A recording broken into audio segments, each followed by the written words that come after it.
अस्सलामुअलैकुम, welcome to my YouTube channel. उम्मीद करती हूँ कि आप लोग खैरियत से होंगे। अच्छा, मुहावरात जो है वो एक ऐसा टॉपिक है हमारे पास जो कि अगर हम पीएमएस के पेपर्स में देखें तो 15 मार्क्स का इसमें से क्वेश्चन आते हैं, यानी 15 मार्क्स हमें ये दिलवाता है, जिसमें से हम अगर एक अच्छे मुहावरा बनाएं तो 10 तो नहीं, खैर 12 से 13 नंबर हम अच्छे मुहावरात बनाकर ले सकते हैं। सो अगर हम इसकी एक पूरी सीरीज़ स्टार्ट कर रहे हैं जिसमें हम डेली जो है वो कुछ मुहावरात करेंगे, उनके मुहावरत करेंगे, उसके मायने करेंगे और उससे हम कोई भी जुमला बना लेंगे। और इसकी आप अगर घर में प्रैक्टिस करें कि आप मुहावरा करें, इसको याद करें उसके मायने को, और जो उसका जुमला है वो आप खुद से कोई से 4 से 5 जुमले बनाएं। उससे आपको ये होगा कि आपके ये 15 नंबर जो है वो फिक्स हो जाएंगे। तो पहला हमारा जुमला है आब आब होना। आब आब होना जो हम बचपन से ही पढ़ते आ रहे हैं कि शर्मिंदा होना। आब आब होना का मायने होता है शर्मिंदा होना। अगर हम एक जनरल जुमला देखें तो तालिब इल्म नकल करते हुए पकड़ा गया तो वो आब आब हो गया। या फिर हम इससे कह सकते हैं कि जब उसकी चोरी पकड़ी गई तो वो आब आब हो गया। आबरू खाक में मिलाना। आबरू हमें पता है कि आबरू का अगर हम वो करें, लर्न करें ट्रिक के साथ, तो आबरू हम इज़्ज़त को कहते हैं। तो आबरू यानी इज़्ज़त, खाक में मिलाना, इज़्ज़त खाक में मिल गई तो इंसान जलील हो जाता है। इंसान जलील हो जाए इसका मतलब कि आपने इतने बुरे काम किए हैं कि बुज़ुर्गों की आबरू खाक में मिला दी है, या आपने अपने वालदैन का नाम आपने बुरा काम करके वालदैन की आबरू खाक में मिला दी। आप दीदा होना। आप हमें पता है कि पानी को हम कहते हैं, यानी हम आंसुओं को कह रहे हैं। और सॉरी, आप दीदा होना मतलब रोना, आंखों में आंसू भर लाना। तो आप वैसे भी पानी को कहते हैं, तो इससे आपको याद भी रह जाएगा।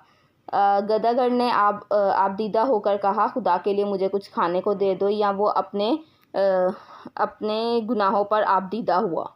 हम इसका कोई भी जुमला बना सकते हैं ना, तो मैं आपको 1 से 2 जुमला जो है वो बता रही हूँ। आपाधापी पढ़ना। आपाधापी पढ़ना अफरा तफरी की हालत या अपनी अपनी फ़िक्र होना।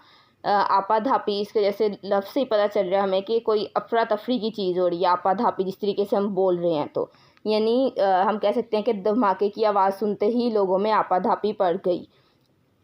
आपे से बाहर होना, या फिर हम इसका ये भी कह सकते हैं कि ज़लज़ला आने की वजह से लोगों में आपाधापी पड़ गई। आपे से बाहर होना, आपा हम जो है वो अक्सर कहते हैं गुस्सा, मेरा जो है वो आपे से बाहर होना हम कहते हैं हमारा दिमाग ख़राब हो रहा है, तो मतलब आपे से हम बाहर हो रहे हैं, हमें गुस्सा आ रहा है। अब वो हद दर्जे की कैफियत जो होती है वो गुस्से की भी हो सकती है और आपकी खुशी की भी हो सकती है। अहमद गाली सुनकर आपे से बाहर हो गया। आटे में नमक होना।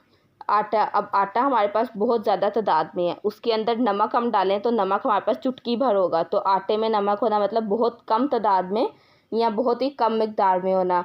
तो पाकिस्तान में गैर मुस्लिमों की तादाद आटे में नमक के बराबर है। या हम बाहर किसी भी मुल्क में ले सकते हैं कि उधर मुसलमानों की तादाद जो है वो आटे में नमक के बराबर है। नेक्स्ट है हमारे पास आईना कर देना। आईना जो है वो हमें शक्ल दिखाता है। आईना शक्ल दिखाता है यानी कि हमें अपना अक्स नज़र आता है, तो आईना कर देना, वाज़िया कर देना। उस्ताद ने शेर के जुमले का मफ़हूम तुलबा पर आईना कर दिया, या उस्ताद ने तुलबा को इतने अच्छे से समझाया कि उन पर इसकी तफ़हीम जो है वो आईना कर दी। आईने में बाल आना। अब आईना है, इसमें बाल आना। आईने में कोई बाल आ गए, मिसाल के तौर पर आप शीशा देख रहे हैं, आईना देख रहे हैं आप, तो उसमें आपको जो है अपनी शक्ल पर एक अजीब सा बाल नज़र आ रहा है, यानी आपको शक में पैदा कर दिया उसने। या आईने में बाल नज़र आना, आईने में बाल आना यानी शक पैदा होना। दोस्तों के बारे में मुहतात रवैया इख्तियार करें। एक बार आईने में बाल आ जाए तो एतमाद हमेशा के लिए जाता रहता है। या रिश्तों में एहतियात बरतें, एक बार आईने में बाल आ जाए तो एतबार जाता रहता है। आँख लगना, हम कहते हैं मेरी आँख लग गई थी, मतलब हमें नींद आ गई थी। आँख लगना, नींद आना। कुछ उस काम के दौरान उसकी आँख लग गई। आँख लगना एक तो नींद आना भी होता है और दूसरा मोहब्बत हो जाना। कहते हैं तुम्हारी अखियाँ किसके साथ लगी, तो आँख लगना यानी कि मोहब्बत होना।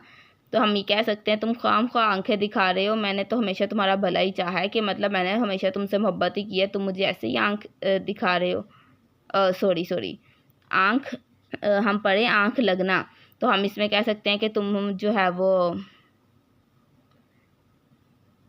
कुछ इस ढब से आँख लगी है कि जिधर देखता हूँ उधर वो ही वो है। यानी आप इसमें मोहब्बत का इजहार कर रहे हैं कि मेरी आँख उससे ऐसी लगी कि अब हर जगह तू ही तू है।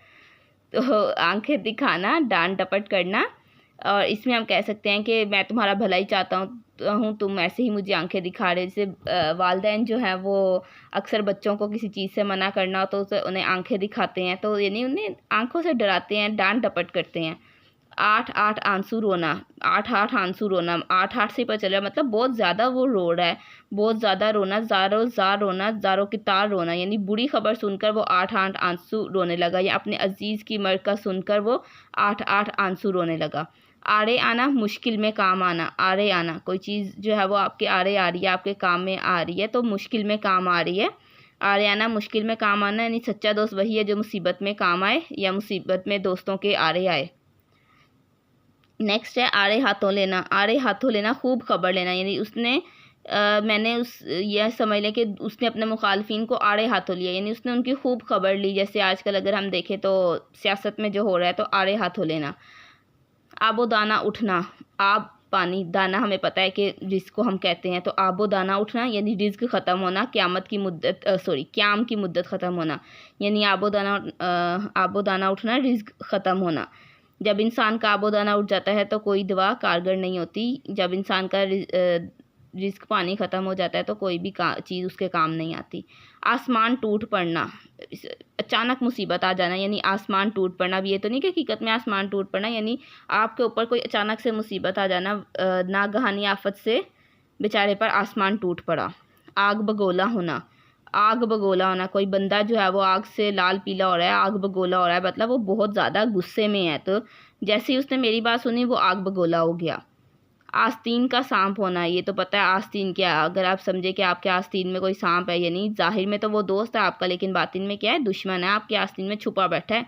यानी ऐसा इंसान जिसे आप दोस्त समझते हैं और वही आपका आस्तीन का सांप निकला है। आंतों का कुल हु अल्लाह पढ़ना, बहुत भूख लगना, यानी आंतों का कुल हु अल्लाह पढ़ना। कुल हु अल्लाह पढ़ते हैं जब वफ़ात पा गया कोई, तो हम आंतों का कुल हु अल्लाह पढ़ना, मतलब बहुत ज़्यादा भूख लगना, भाई जल्दी खाना लाओ, मेरी आंतें तो कुल हु अल्लाह पढ़ रही हैं। आंखें बिछाना, बहुत अदब या तज़ीम से पेश आना। आंखें बिछाना, किसी की राह में, वो गाना भी किसी की राह में जो है वो आंखें बिछा दें। हम किसी से मोहब्बत करते हैं तो हम उनका बहुत ज़्यादा अदब करते हैं, उनकी राह में हम अपनी आंखें बिछा देते हैं। तो अपने अजीज़ का इस्तकबाल के लिए उसने उसकी राह में आंखें बिछा दी। आंखें चुराना, अब आप किसी से आंखें चुरा रहे हैं, मतलब आप नज़रें चुरा रहे हैं। उसने मुझसे कर्ज़ ले रखा है, लिहाजा वो मुझसे आंखें चुराता है। आंखों पर बिठाना, अब किसी को आंखों पर बिठा रहे हैं, मतलब बहुत इज़्ज़त दे रहे हैं। शायर को अहले मजलिस ने शायर को आंखों पर बिठाया और उन्हें वो इज़्ज़त दी कि शायर को इससे पहले ना मिली थी, या उसने मुझे अपनी महफ़िल में आंखों पर बिठाया। सो आज के लिए इतने काफ़ी है। नेक्स्ट हम इंशाल्लाह अगली वीडियो में करेंगे, और हम एक पूरी इसकी जो है वो सीरीज़ चलाएंगे, जिसमें हम अलिफ से लेके ये तक जो है वो सारे करेंगे, ताकि ये आपके 15 नंबर जो है वो फ़िक्स कर देगा, कंफर्म कर देगा कि आपके 12 से 13 नंबर इसमें लाजमन आ जाएंगे। Thank you so much for watching.